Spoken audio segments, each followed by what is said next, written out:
મહાનગરપાલિકા દ્વારા શ્રીજીની વિસર્જન યાત્રાને લઈ 21 કૃત્રિમ તળાવો તૈયાર કરાયા છે। સુરતમાં શ્રીજીની વિસર્જન યાત્રાને લઈ કૃત્રિમ તળાવ બનાવવામાં આવે છે। સુરત મહાનગરપાલિકા દ્વારા 21 જેટલા કૃત્રિમ તળાવો તૈયાર કરાયા છે। સમગ્ર ગુજરાતમાં સૌથી વધુ ગણેશ પ્રતિમાનું સ્થાપન સુરતમાં થાય છે।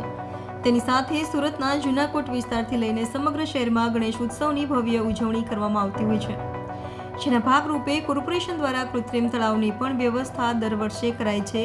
તો શાંતિપૂર્ણ માહોલમાં શ્રીજીની વિસર્જન યાત્રા નીકળે તે માટે તમામ તૈયારીઓ કરાઈ રહી છે। ચેરિટેબલ ટ્રસ્ટ પ્રમુખ ધર્મેશ લાપસીવાલા।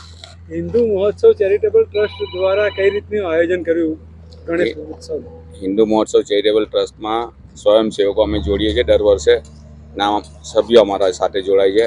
આ વર્ષે આશરે 1400 ઉપરના અમારા સ્વયંસેવકો પૂરા સુરત શહેરમાં સેવાઓ આપશે, જેમાં ટ્રાફિક નિયંત્રણ ને એ બધા જવાબદારીઓ લે છે।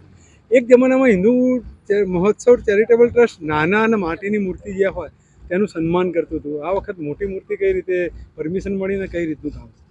આપસીનો સવાલ બરાબર છે, પણ હિન્દુ મહોત્સવ ચેરિટેબલ ટ્રસ્ટે એવી કોઈ પરમિશન માંગી નથી। હિન્દુ મહોત્સવ ચેરિટેબલ ટ્રસ્ટનો એક જ એમ છે કે હિન્દુ ધર્મ ઉજવાય ને હિન્દુ ધર્મમાં દરેક ક્ષેત્રે નવયુવાન જોડાય। ધર્મના નામે કે એક સંગઠનના નામે લોકમાન્ય તિલકજીનો જે એક કોન્સેપ્ટ છે કે એક ગણપતિની પ્રતિમા લાવી સંગઠન બનાવીએ મોહલ્લા ગલીઓનું કે યુવાનોનું, કે યુવાનોને જોડવાનો એક પ્રયત્ન છે અમારો। ધાર્મિક લાગણી ના ડૂબાય તેના માટેના પ્રયત્નો છે। અત્યાર સુધી કેટલા ગણેશ ઉત્સવના મંડળો એક કર્યા?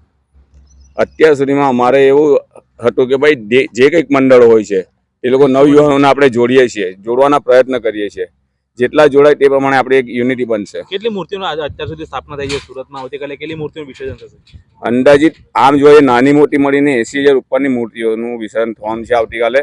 ને સુરતમાં 200 જેટલી મૂર્તિઓ 10-12 ફૂટની આસપાસની હાઇટની છે। મહોત્સવના કેટલા કાર્યકર્તાઓ વિસર્જનમાં મદદરૂપ થશે? મહોત્સવના કાર્યકર્તા વિસર્જનમાં મદદરૂપ નથી થવાના, એ ટ્રાફિક નિયંત્રણમાં મદદરૂપ થશે, જેની એક ઓળખ પોલીસ કમિશનર શ્રી અમને આપી છે ને જેના માટે બનેલું શાંતિ ને સંયમથી જે કંઈક વિસર્જનની પ્રક્રિયા ઝડપથી પટે તેના માટેના પ્રયત્ન કરવાના છે।